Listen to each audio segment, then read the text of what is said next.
రైతులకు జరుగుతున్న భూ కేటాయింపులు, ముఖ్యంగా విశాఖపట్నంలో జరుగుతున్న భూ కేటాయింపులు అయితే మాత్రం చాలా విమర్శలకు దారి తీస్తుంది అధ్యక్ష. విశాఖపట్నం అనేది మన రాష్ట్రంలోనే కాదు, దేశంలోనే కాదు, ఆసియా ఖండంలోనే అత్యంత బాగా ఫాస్ట్గా డెవలప్ అవుతున్న సిటీ అధ్యక్ష. అక్కడ రూపాయికి కనీసం పప్పు బెల్లాలు రావు అధ్యక్ష, కనీసం శనగలు కూడా రావు అధ్యక్ష, రూపాయికి టీ కూడా వైజాగ్లో రాదు అధ్యక్ష. అలాంటిది వైజాగ్లో వందల వేల కోట్ల రూపాయల విలువైన భూముల్ని అయితే మాత్రం చాలా డెడ్ చీప్గా ఇచ్చేస్తూ ఉండే పరిస్థితి అయితే మనం చూస్తున్నాం అధ్యక్ష. అయితే మనం గతంలో ఒక నానుడు ఉండేది, 99 రూపాయలకే బాటా రేట్ అని. మరి ఇప్పుడు 99 పైసలకే ఏ రేట్ అనాలో అర్థం కావట్లేదు అధ్యక్ష. మన పాత రాజధాని హైదరాబాద్ తీసుకుంటే అధ్యక్ష ఎకరా 150 కోట్లకి అక్కడ ఇస్తున్నారు అధ్యక్ష, ఇక్కడ మాత్రం ఎకరా 150 పైసలకే ఇస్తున్నారు అధ్యక్ష. మరి ఇందులో ఏంటి ప్రాబ్లమో నాకు అర్థం కావట్లేదు. అలాగే ఇంకా పునాది స్థాయిలో ఉన్న అమరావతిలో కూడా ఇస్తున్న భూముల ధరల కంటే మా విశాఖపట్నంలో ఇంకా తక్కువకి ఇస్తూ ఉన్న పరిస్థితి అధ్యక్ష. యాక్చువల్గా భూ కేటాయింపులు అనేవి వెనకబడిన ప్రాంతాలు, మారుమూల ప్రాంతాల్లో తక్కువ ధరకి ఇస్తారు, ఎందుకంటే ఆ ప్రాంతం అభివృద్ధి చెందాలని, అలాగే అక్కడ చీప్గా కూడా ధరలు భూములు ఉంటాయి కాబట్టి ఇస్తూ ఉంటారు అధ్యక్ష. మరి ఇంత కాస్ట్లీ ల్యాండ్ని ఎందుకు తక్కువకి ఇస్తున్నారో ప్రభుత్వమే చెప్పాలి అధ్యక్ష. ఇంకోటి ఏంటంటే టీసీఎస్కి 99 పైసలకే ఇచ్చామనేసి బాగా బ్రాండింగ్ చేసుకున్నారు, మంచిదే అధ్యక్ష.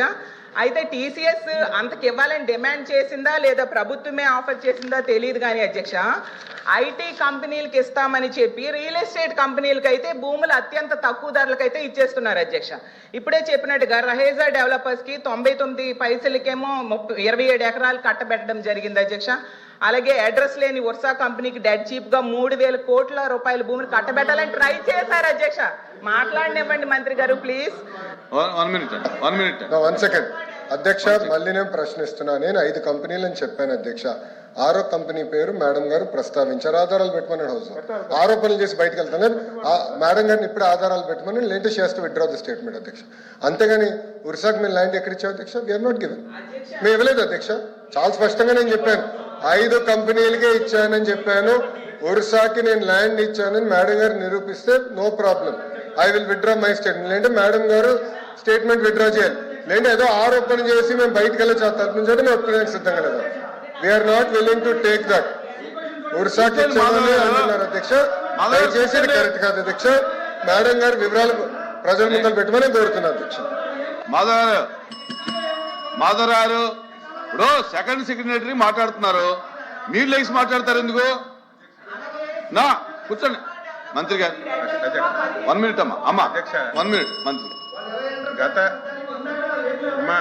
గత సెషన్లో కూడా ఇదే విషయం విమర్శిస్తే మేము ఇవ్వలేదు, ఇచ్చినట్టుగా నిరూపించండి అని చెప్తే మళ్ళీ అదే అలిగేషన్ చేస్తున్నారు. నేను అడుగుతున్నాను, మీరు కూడా ఉత్తరాంధ్రకు చెందినవారు.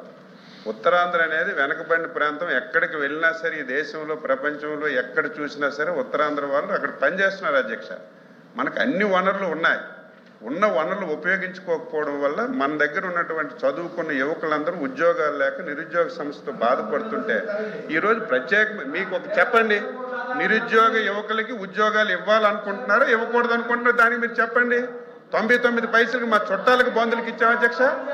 99 పైసలకి ఇచ్చి ఈ భూమి ఇవ్వడం వల్ల అధ్యక్ష ఇప్పుడు ఆయన చెప్తున్నారు అధ్యక్ష, గొప్పగా చెప్తున్నాడు ఆయన. నిన్ననే బెంగళూరులో 20 ఎంత భూమి ఇచ్చారు, ఇన్ని ఉద్యోగులు గూగుల్ పెట్టారని చెప్తున్నారు. భూమి ఇస్తే వస్తారు అధ్యక్ష. ఒక ఉదాహరణ అధ్యక్ష, వెస్ట్ బెంగాల్ ఉంది అధ్యక్ష, మీరందరూ తెలుసు. వెస్ట్ బెంగాల్ ఆ రోజు భూమి ఇవ్వకపోవడం వల్ల అక్కడ ఉన్నటువంటి కంపెనీలన్నీ బయటకు వెళ్ళిపోయాయి అధ్యక్ష. ఈరోజు గుజరాత్ బాగా అభివృద్ధి చెందుతుంది. కారణం ఏంటి? ఒకసారి గుజరాత్ చూడండి అధ్యక్ష, అక్కడ పెద్ద పెద్ద కంపెనీలు వచ్చాయంటే అక్కడ తక్కువ రేటుకి భూమి ఇవ్వడం వల్ల అక్కడికి వచ్చారు అధ్యక్ష.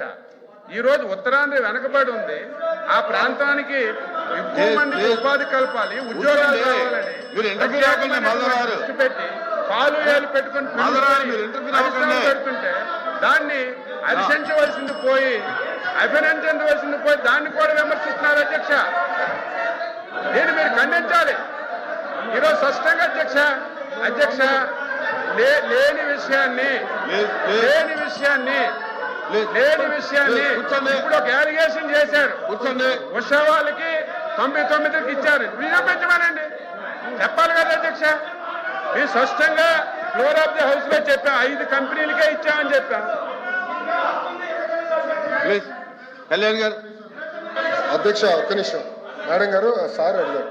సార్ ఇస్తానమ్మా, నేను ఇవ్వలేను, సార్ ఇవ్వాలి. వన్స్ మాధవ్ గారు మీకు వినేదానికి ఓపిక ఉంటే సమాధానం చెప్పేదానికి సిద్ధంగా ఉన్నాం. మీకు వినేదానికి ఓపిక లేకపోతే నేను సమాధానం చెప్పలేను. ఎందుకు అరుస్తున్నారు అధ్యక్ష? మైకు మీరు ఇస్తారు, మాట్లాడచ్చు అధ్యక్ష. ఎందుకు అరుస్తున్నారో నాకు అర్థం అవట్లేదు అధ్యక్ష. దయచేసి కూర్చోండి, ఎందుకు కంగారు పెడుతున్నారు? ఒక్క నిమిషం, సమాధానం చెప్పమంటారా వద్దా? ప్లీజ్ ప్లీజ్ కూర్చోండి. మాధవ్ గారు మీరు అడిగిన ప్రశ్నకి సమాధానం చెప్పమంటారా వద్దా? ప్లీజ్ దయచేసి మెంబర్స్ కూర్చోండి. నేను సమాధానం చెప్పినాను సార్. రావులా కూర్చోండి, మీ సీట్లో కూర్చోండి. రావులా సార్ మళ్ళీ ప్లీజ్ నేను కూర్చోండి. ఇప్పుడు ఆయన ఒక ప్రశ్న అడిగారు అధ్యక్ష.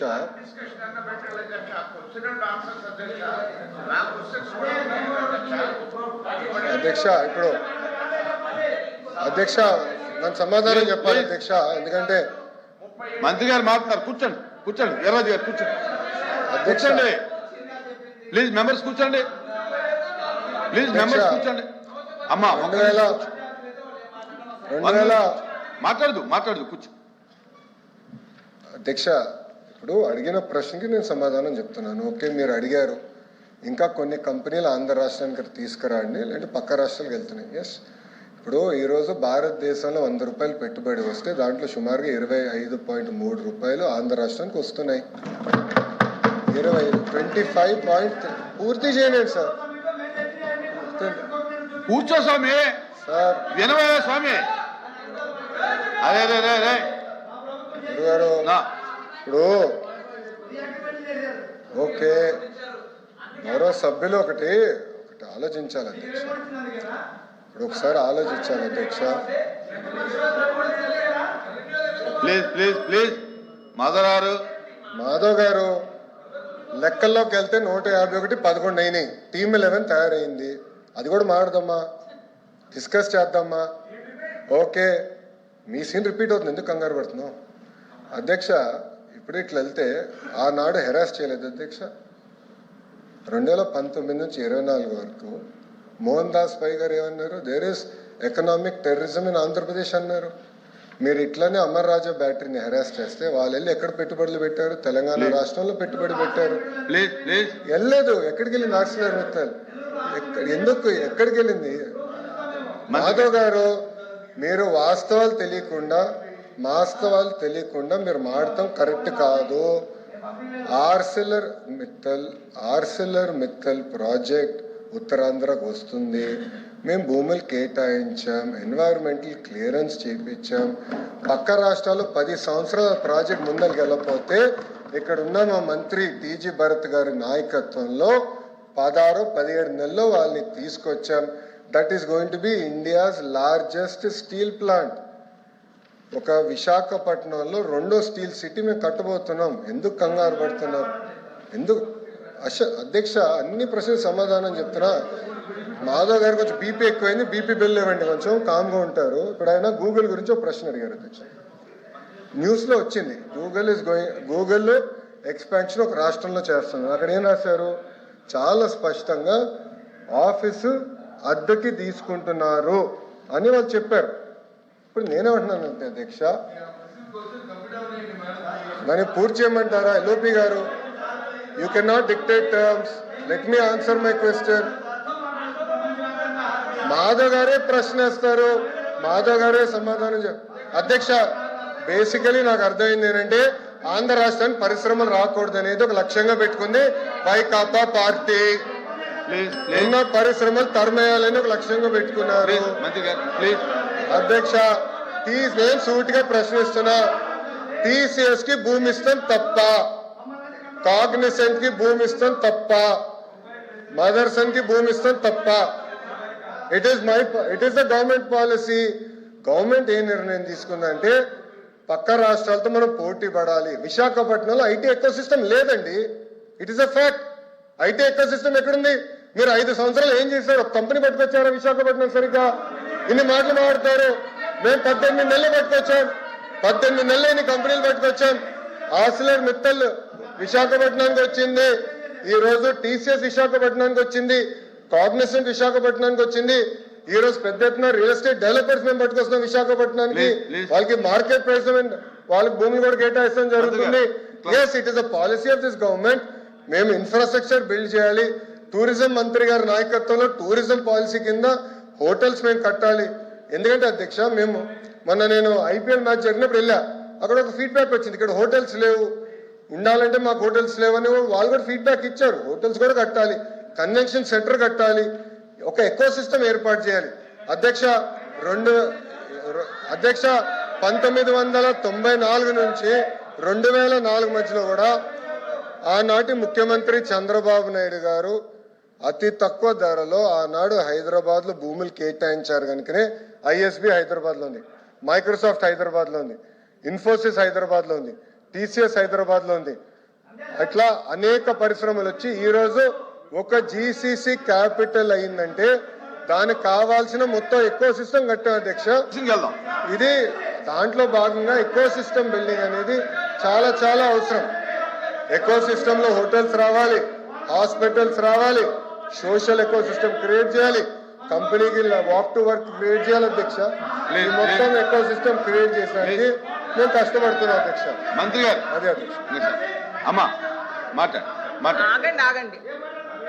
రియల్ ఎస్టేట్ సంస్థ సత్వా డెవలపర్స్ కి అయ్యా 1500 కోట్ల రూపాయల విలువైన భూమిని డెడ్ చీప్ గా ఇచ్చారు అధ్యక్ష. అలాగే కపిల్ చిట్ ఫండ్ కు చెందిన బీవీఎం ఎనర్జీకి 1500 కోట్ల రూపాయల విలువైన భూమిని కూడా డెడ్ చీప్ కి ఇచ్చారు అధ్యక్ష. నాకు ఒక తెలియని విషయం ఏంటంటే, ఇప్పుడు ప్రభుత్వ రంగంలో ఏపీఐసి ఉంది అధ్యక్ష, వేల కోట్ల రూపాయల భూమిని అది డెవలప్ చేసి మౌలిక వసతులు కల్పించి పరిశ్రమలకు ఇస్తూ ఉంటారు. మరి వాళ్ళు చేసే పని ఇప్పుడు రియల్ ఎస్టేట్ సంస్థలకు ఎందుకు అప్పచెప్తున్నారు అధ్యక్ష? దీని వెనక ఏ రహస్యం ఉందో అర్థం కావట్లేదు. అంటే ప్రభుత్వ ఉద్దేశం ఏపీఐసి కంటే రియల్ ఎస్టేట్ సంస్థలే గొప్పవా అధ్యక్ష అని నా డౌట్ అధ్యక్ష. అలాగే భూ కేటాయింపులు అన్ని ఒకే విధంగా ఉండాలి, ఒకే ధరలకి ఇస్తే బాగుంటుంది అధ్యక్ష. లేకపోతే ఇంకా విలువైన భూములు అయితే వేలం వేసి ఇవ్వచ్చు అధ్యక్ష. మరి వైజాగ్ లాంటి సిటీల్లో 99 పైసలకే ఇస్తున్నారు కదా అధ్యక్ష. ఇలాంటిది ఎక్కడా కూడా దేశంలో అయితే నేను చూడలేదు అధ్యక్ష. అసలు రియల్ ఎస్టేట్ సంస్థలకు ప్రభుత్వ భూములు కేటాయించవచ్చు అనేది నా క్వశ్చన్ అధ్యక్ష. అలాగే తీసుకుంటే ఎందుకు వేలం వేయట్లేదు ప్రభుత్వ భూముల్ని, విలువైన భూముల్ని? మరి వేలం వేస్తే ప్రభుత్వానికి ఆదాయం వస్తుంది కదా అధ్యక్ష, అదొక నాకు డౌట్, గౌరవ మంత్రి గారు చెప్పాల్సిందిగా కోరుతున్నాను. ఐటీ పార్కుల అభివృద్ధి ఏపీఐసి నుంచి తప్పిస్తున్నారా, లేదా అంటే ఏపీఐఐసిని కాదని రియల్ ఎస్టేట్ సంస్థలకు ఎందుకు భూములు ఇస్తున్నారు, అది కూడా గౌరవ మంత్రి గారు చెప్పాల్సిందిగా కోరుతున్నాను. ఎంఎస్ఎంఈ పార్కులను కూడా ప్రైవేట్ డెవలపర్స్ కి ఎందుకు కేటాయిస్తున్నారు, అది కూడా సమాధానం చెప్పాల్సిందిగా కోరుతున్నాను. ప్రైవేట్ సంస్థలకు ఇచ్చే భూముల్లో 50 నుంచి 60% వాళ్ళు నచ్చిన అవసరాలకు వాడుకునే వెసులుబాటు ఇచ్చిన మాట వాస్తవమా కాదా గౌరవ మంత్రి గారు చెప్పాల్సిందిగా కోరుతున్నాను. అలా ఇస్తే దానివల్ల ఏంటి ప్రయోజనం అని కూడా నేను అడుగుతున్నాను అధ్యక్ష. ఆ ప్రైవేటు సంస్థలకు లబ్ధి చేకూర్చాల్సిన అవసరం ఏముంది అని కూడా నా క్వశ్చన్ అధ్యక్ష. అసలు బెంగళూరు, హైదరాబాద్ లాంటి నగరాల్లో బహిరంగ మార్కెట్లో స్థలాలు కొని రియల్ ఎస్టేట్ వ్యాపారం చేసే సత్వాకి విశాఖలో ఎందుకు ఎకరం 1.5 కేటాయించారో కూడా గౌరవ మంత్రి గారు చెప్పాల్సిందిగా కోరుతున్నాను అధ్యక్ష.